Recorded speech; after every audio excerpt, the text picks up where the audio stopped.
Hello friends, আজকে আমি কচু শাক বানাবো নারকেল দিয়ে, তাই তোমাদের সঙ্গে একটু শেয়ার করলাম।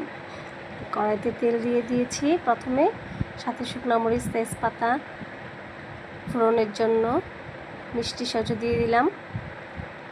এই তিনটা জিনিস দিয়ে আমি ফোড়ন দিই। আমি কচু শাকের মিষ্টি সজু ফোড়ন খেতে ভালোবাসি।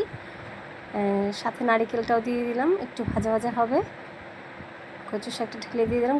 আরেকটা কথা বলতে ভুলে গেছি, কচু শাকের মধ্যে আমি কতগুলো সিদ্ধ বুট দিয়ে দিয়েছিলাম, বুট, কালো বুটটা। লবণ, হলুদ, চিনি সাথে এগুলো দিয়ে নাড়াচাড়া করে কাঁচা লঙ্কা দিয়ে দিলাম। ভালোভাবে নাড়াচাড়া করে একটু ভাজা ভাজা হবে, জিনিসটা মাখা মাখা হবে। লাস্টে একটু গুঁড়ো দুধ দিয়ে নামিয়ে নিব। বাস, আমাদের কচু শাক রেডি। খেয়ে দেখবে কেমন লাগে। আমার তো ভালো লাগে, তাই আমি তোমাদের সঙ্গে শেয়ার করেছি।